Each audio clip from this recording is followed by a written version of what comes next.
huurders en die kennen ook allemaal een generatiekloof. En tieners voelen zich in zo'n gebouw vaak wel erg verloren. En er is een grote afstand tussen wat bewoners, de huurders willen en wat tieners willen. Dus er zijn grote verschillen. En ja, de tieners willen ook een stukje eigen iets in hun flat hebben natuurlijk. Dat eigen iets werd iets met graffiti.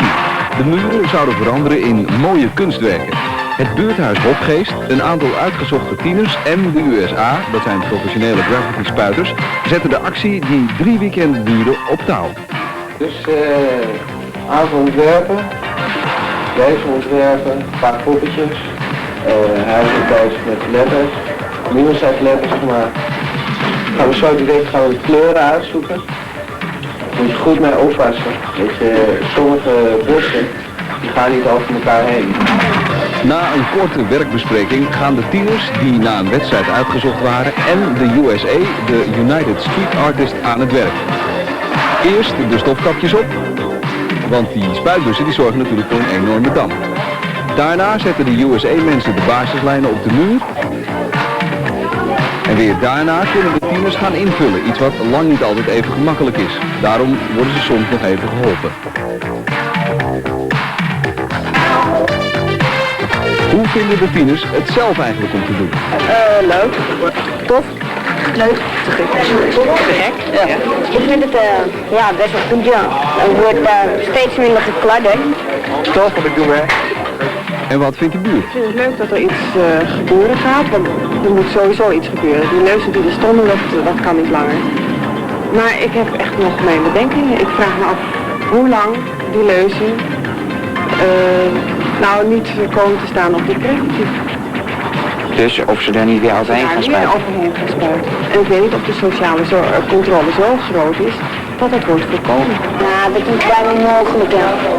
Dat is wel heel mooi, dus Dat durven ze niet.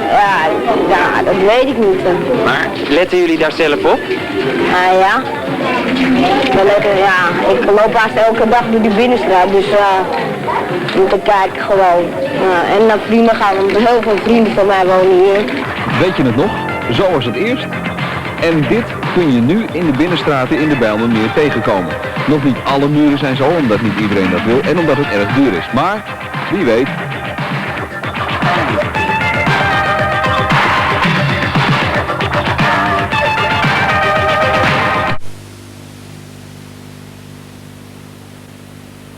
Ik ga naar de stad met discotheken.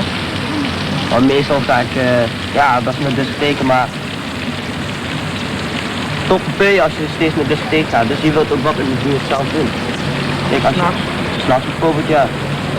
Wat doe je dan s'nachts? Wat slopen, uitleven.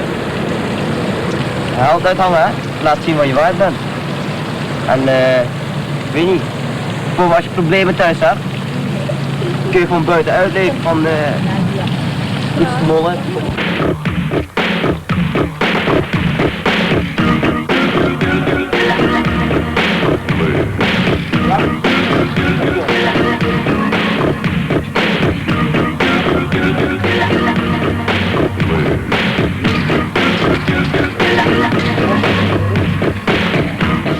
Tunnels, viaducten. Openbaar, die is een super mooie witte muur. Je wil een beetje mensen komen kijken, durf je net om de eerste neer te zeggen, niemand komt. Ik weet niet. Anders heb je er niks aan. Daarvoor doen we het eigenlijk ook een beetje. Ik heb erin gedacht die kamer te maken. Ze zijn van plan om zijn mensen een metertje of 7, 8 meter hoog. Dat is een super rolloop. Gelijk. Dat is niet geloven. Dan gaat ook wel een hele partij spuitbussen in zetten. Maar dan moet je zo'n grote muur vinden. Dat is moeilijk hoor. Het is sowieso een heleboel, die kunnen we niet betalen. Dan krijg je stelen. Hè? Kijk, en als ik een winkel binnenkom om spuitbussen te kopen en ze zien dat ik een graffiti artiest, dan houden ze me meteen aan. Dan denken ze dat ik spuitbussen aan het jatten ben. Maar Bij mij gaat het eigenlijk om het spuiten zelf. De kleuren, ja, de geur ook. De geur van de spuitbus. Voor de voorbijgangers die er langskomen. Het is spannend als je een spuiter bent met het gevoel dat er woud hier kunnen komen en zo. Plezier. Hoeft niet, goed wel. Nee.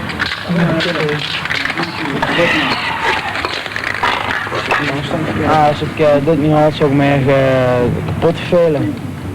En ja, ik heb thuis gewoon niks anders te doen, ja, mijn huiswerk maken, dan blijft het ook bij. Zaterdagavond ga ik dan dit doen. En dan teken ik de hele week door om dan die zaterdag iets te maken.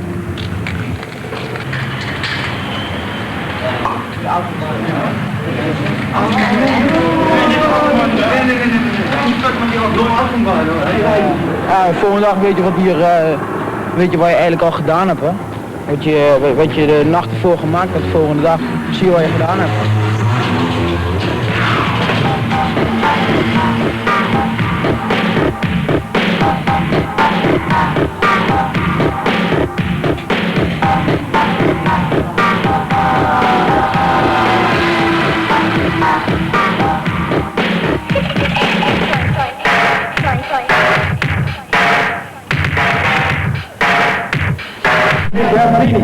I got my thing, but it's not my thing that I need to blame. I want to tell the real story about my game. Je maakt het dus s'nachts, dat is nou weer niet mooi. Je ziet eigenlijk niks, je ziet de kleuren niet zo. En als je dan overdag terugkomt kijken wat je hebt gemaakt. En je ziet al die kleuren zo, je ziet het geheel. Het is gewoon een ontzettend grote kick om het dan terug te zien. Het is een contrast met alles. Als je een hele lelijke muur hebt, een grote grijze muur. En je ziet opeens iets wat wij maken. Springt het er allemaal uit. Eigenlijk geeft de omgeving het zijn kracht. Vorig jaar deden jullie alleen maar muren, graffiti van muren en gebouwen en zo. Ja. Maar nu zijn jullie een winkel geworden? We zijn een decoratie- en ontwerpstudio, grafisch dan. Met z'n tweeën. Met z'n tweeën, graffiti, dat was leuk en daar zijn we mee begonnen als schooljongetjes uit verveling zijn we dingen gaan maken en dat is uitgegroeid tot iets zo groots. Met die decoratie en vormgeving, daar investeren we zoveel in, dat wat we ermee verdienen, dat is niet nieuw. Maar dat kunnen we doen doordat we met graffiti geld verdienen. Ja. En tot nu toe lukt het. Maar we hopen heel goed te worden en ja, door te gaan. Jullie zijn nu nog maar met z'n tweeën, hè? Ja, dat klopt. Waarom Niels en jij dus? Ja. Maar waarom nog maar met z'n tweeën? Nou, meer omdat wij elkaar heel goed aanvullen. Dus met minimale bezetting zoveel mogelijk kunnen doen. En omdat de andere jongens of andere interesses hebben. Of gewoon nog op school zitten en niet de tijd eraan kunnen besteden die wij wel eraan kunnen besteden. En dat is gewoon 24 uur per dag. Jullie gaan dus niet meer voor de kick 's nachts op pad om op muren te kladden en... Om 18 moet je op en je bent meestal weer laat thuisgekomen. En een week lang en vaak in het weekend kan er ook nog wel eens wat gebeuren. Dus echt veel tijd hou je gewoon niet over. Iedereen die briefpapier, folders, affiches, huisstijlen, wat dan ook ontworpen wil hebben. Iedereen die een decoortje wil hebben van een maanlandschap tot een tutti frutti boom, die kan ons bellen.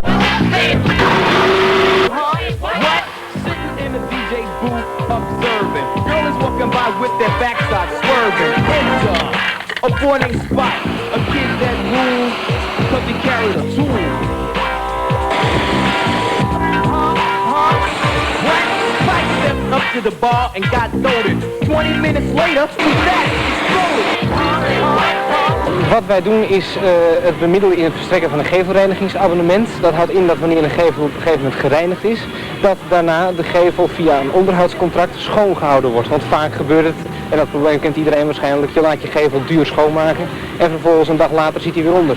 Dat proberen we te voorkomen om zodoende via een stukje preventie Amsterdam in het algemeen wat schoner te krijgen.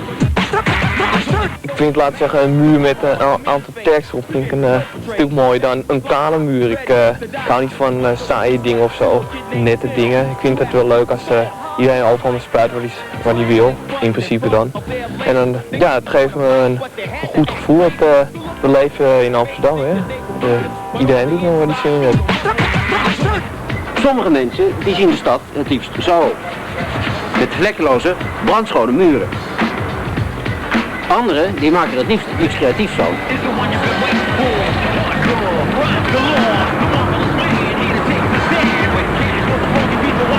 Het is duidelijk dat dit twee tegengestelde krachten zijn. En zoals het gaat in dergelijke gevallen, de slimste die wint. René werkt al 6 maanden voor de Stichting Amsterdam Schoon. Het is zijn ambitie Amsterdam vrij te krijgen van de verderfelijke graffiti. En wie weet lukt het hem, want hij is leider geworden van een nieuw gevelreinigingsproject. En aan enthousiasme ontbreekt het hem niet. Jim heeft heel andere plannen. Hij leeft voor de graffiti. Of de Stichting Amsterdam Schoon er nu is of niet, als het even kan, zoeken hij en zijn vrienden een mooi plekje op om daar hun boodschap in spuitverf achter te laten.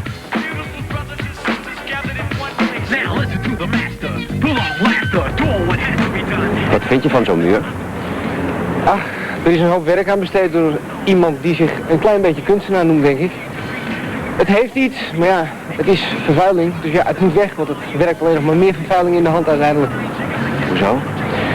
Ja, wanneer mensen dit zien, dan willen ze graag ook hun kunstwerk hierop aanbrengen. Kunstwerk tussen aanhalingstekens, zonder natuurlijk gelijk mensen te beledigen die dit gecreëerd hebben. Maar ja, het nodigt uit tot meer. En dat is nou precies wat we niet willen. Met een aantal mensen hadden we een graffiti crew opgericht. Nou, en dan met spuitbussen trekken in de nacht op pad om de stad te verfraaien. En zo is het eigenlijk begonnen. Gewoon eerst heel simpel, eerst op papier een aantal dingen op papier zetten, simpel proberen uit te voeren, makkelijke letters en op een gegeven moment ga je grenzen verleggen. Je gaat dus moeilijkere dingen maken met pijlen, met blokjes en zo, meer kleuren, moeilijkere plekken. En ja, dat is de kick, hè.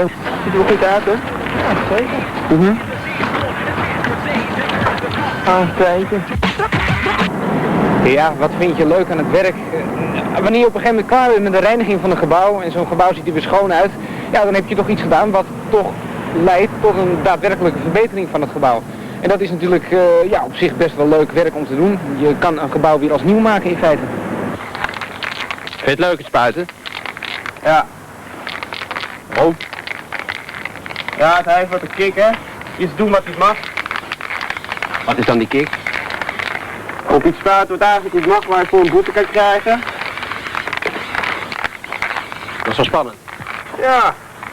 Een beetje kat-en-muisspelletje, hè. Hun pakken ons, wij spuiten dus op. Probeer je wel eens in contact te komen met mensen die graffiti spuiten? Nee, het is gevaarlijk. Wanneer je 's nachts of zelfs ook overdag de stad ingaat, dan zijn er gevallen bekend van politie of spoorwegpolitie die bij het weerhouden van mensen die graffiti spuiten echt bedreigd worden en zelfs worden neergestoken. Dat is een bepaalde groep, een kleine groep, maar die is dermate agressief dat het echt gevaarlijk is. Ik vervuil deze ding niet, hoor. Het is toch een verkankerd. Moet je kijken, dat ding gaat toch naar Haarlem toe om verbouwd te worden. Dat maakt maar die verf geluid. Je spuit overal op. Ja. Zeg maar, ja. Op dit bijvoorbeeld. Wie heeft er nou last van? De NS? Ja, daar heb ik niks mee te maken. Ik ben een graffiti. Wel te vaak de politie die zich gewoon met die onnuttige dingen bezighoudt. Zoals, dit is gewoon kunst. Dit is gewoon een toonbeeld van kunst en dan gaan mensen, gaan politie gewoon hier zich mee bemoeien. Ik vind gewoon echt waanzinnig hier midden in de stad. Mensen die er naar kijken willen, kijken naar mensen die er niet naar kijken. Kijken niet naar, niemand heeft te lachen en toch weer gelul, weet je. Heb ik gevraagd om te filmen of zo, meneer? Nee. Oh, halverwege. Maar hoe... Denk je dat dit nou de oplossing is voor het graffiti-probleem? We hopen het. Het is nu eigenlijk pas het eerste jaar dat de stichting voor wat betreft de gevelreiniging daadwerkelijk draait. De eerste contracten die mensen afgesloten hebben voor schone gebouwen zijn inmiddels binnen. We zijn nu ook bezig met de grotere opdrachtgevers. Ja, ik denk het wel. We doen ons uiterste best in ieder geval om die oplossing nu binnen handbereik te krijgen. Vind ik een lachertje om zo'n schoot.